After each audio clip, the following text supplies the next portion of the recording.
Hello, in this video tutorial, let's look at Hive. So if you need to process some data that is already in HDFS, there are a number of different ways. You can do a pig script. You need to learn the custom script of the pig. We have already seen Spark, where you need to know Java, Scala, or Python to read and write using Spark. If you're a data analyst or a data scientist and all you know is SQL, then Hive is a very handy tool. It gives you a user interface where you can run some SQL and then pull out the data from some files that are sitting already in HDFS. The files could be in CSV, Parquet, Avro, or any format, and one of these formats, and then you can use an SQL to run a MapReduce or a Spark or test job to extract the data out.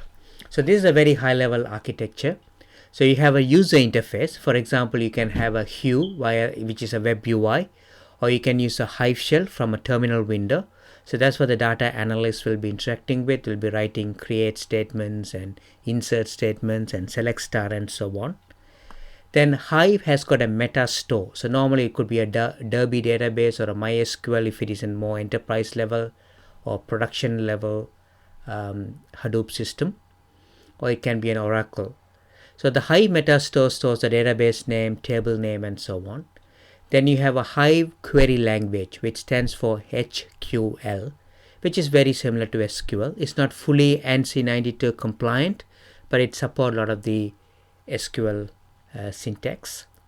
And then you have an execution engine. So you can use a MapReduce or a Spark or Test as the execution engine. And this basically retrieves the data from either HDFS or HBase. You can create a Hive table over HBase as well, and you can also create it over HDFS.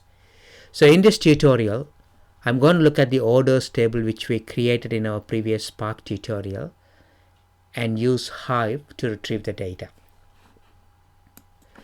So let's quickly look at the file that we're going to look at. So this is the file. So we got 1, 2, 3 John and 4, 5, 6 Peter. So this is in Hue. And the underlying file system you can see, which is orders -by cust -from Spark CSV. So this is the one. It's got number of part files. So basically when you create a Hive, you create it over a folder, not a particular file. So in this case, this is a folder. Even though it says .csv, it is a folder. So you can see from Learn HDFS, it is a folder here. So it's orders -by cust from Spark CSV. So we wrote this from one of our Spark jobs. It created a number of part files, and we're going to create a table over this. Now to do that, you open a Hue, and first let's use the web UI. So from a Hue, you select the menu at the top, and you need to select tables. And there are two tables. You can have either Impala or Hive. In this case, we are going to look at Hive. Impala is completely different architecture. It uses a memory a lot, and it's a lot faster than Hive. A Hive is more like a batch framework, so it has a very high latency, where Impala has got a low latency. So once you select Hive, and then the first step is you can use the default database, so which is a default. In this case, I'm going to create a new database. So what this is saying is create database if not exist. That means if you don't already have it, it's called Learn Hadoop. So we can select that, highlight it, and click on play. And if the database doesn't exist, it will create a new one. In this case, I already have one. So let's have a look at it here. So inside the table, say these are the databases. So and if I want to get into the query screen again, I just have to press the Hive button. So now we got it. So let me drop the table first and then create it again. So drop table. I'm going to drop this table as well that we created.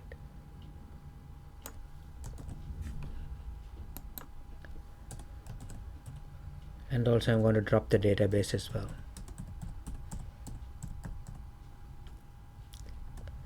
And the database is called Learn Hadoop. You can have multiple tables under the same database. So I'm going to drop firstly the table, and then I'm going to drop the database. Now it's gone. Oops, there was an error. So there's a spelling mistake. There should be an S in here. And I'm going to highlight this and play.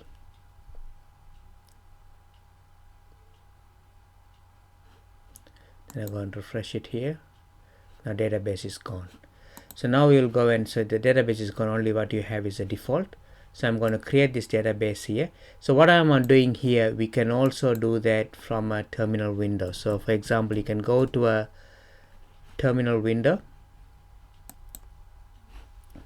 and you can all you have to type is hive shell, and it'll give you an interactive SQL like command prompt where you can run your hive queries.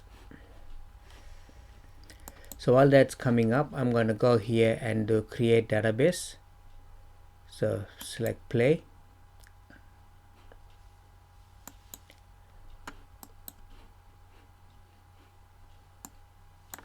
It's initializing here.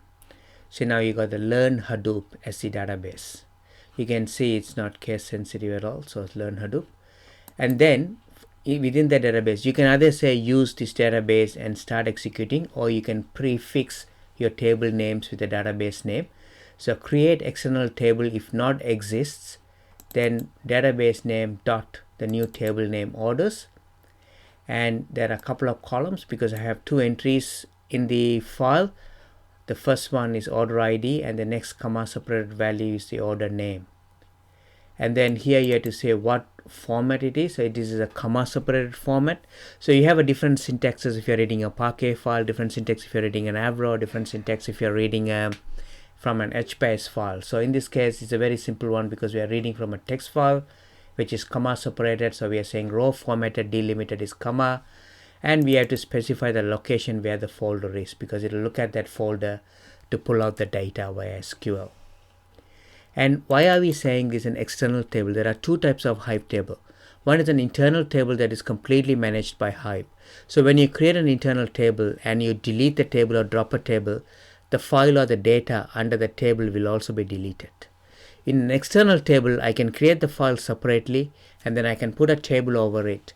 But even though I delete or drop a table, the underlying file is not deleted. It's only attaches. When I create it, it basically attaches my table with that folder.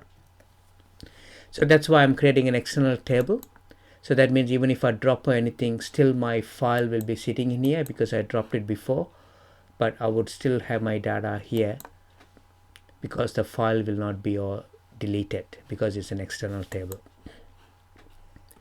Okay, so once has the table been created, if I click on it, the table is not created yet. So I'm going to highlight this and I'm going to run this.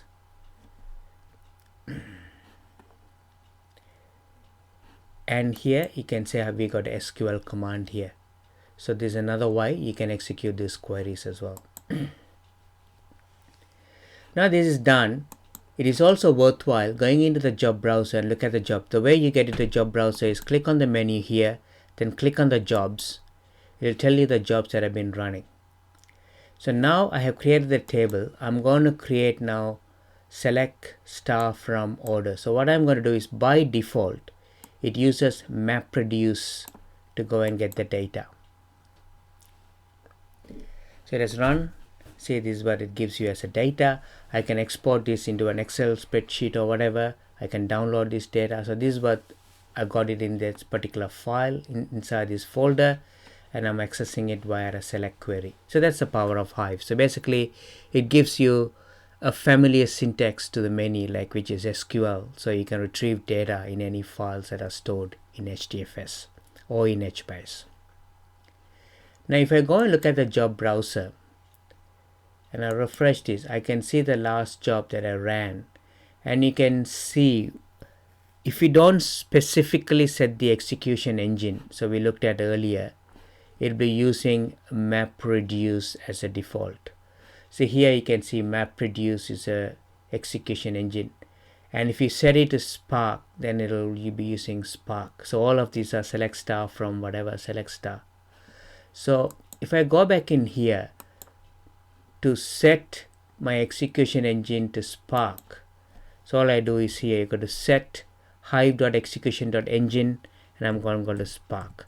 There's another engine called Tez. I think we need to do some installation to do that, and that's another alternative to Spark, so you can run it via the Tez engine as well.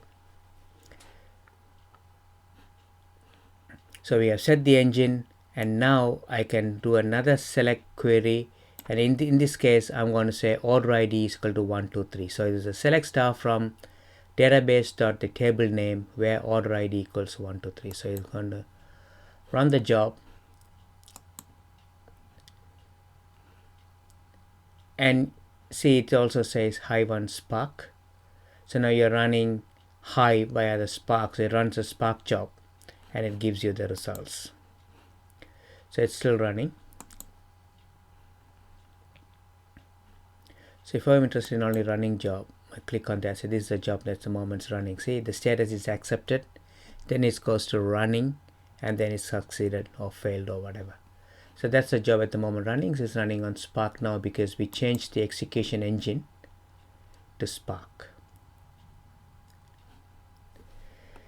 So while this is running, so similar stuff, I can also run my SQL query via here. So I can say select star from the database is learn. So in this case we'll do a different approach. First I'm going to say use learn Hadoop. So if you have multiple databases, I'm going to say I want to use the learn Hadoop database, and then within the learn Hadoop database, now it switched to that database. Now if I do select star from orders, it is going to retrieve everything from the orders table. Or alternatively, if you don't use learn Hadoop, you can say select star from the database name dot the table. So now you got 1 2 3 John and 4 5 6 Peter. So you can also use via the Hive shell. So now we have looked at that. We have also looked at the job browser where you can see what type of jobs. So in this case, instead of running, now I want to see all the succeeded jobs. You can see all these jobs that have been succeeded. If I want to see anything that are still running, I can click on running. So this job is still running, the Spark on Cloudera, so we haven't got any the response back yet from this query. We got this back here now, so it should be changing pretty soon. And another important thing is, in one of the previous tutorials I said sometimes because you're running in a single cluster quick start with limited memory in a home laptop or whatever, stop some of the services for the Spark job.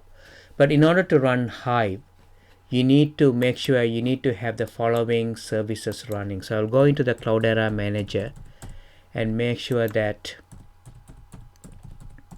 those services are running. Otherwise you will have issues with the Hive.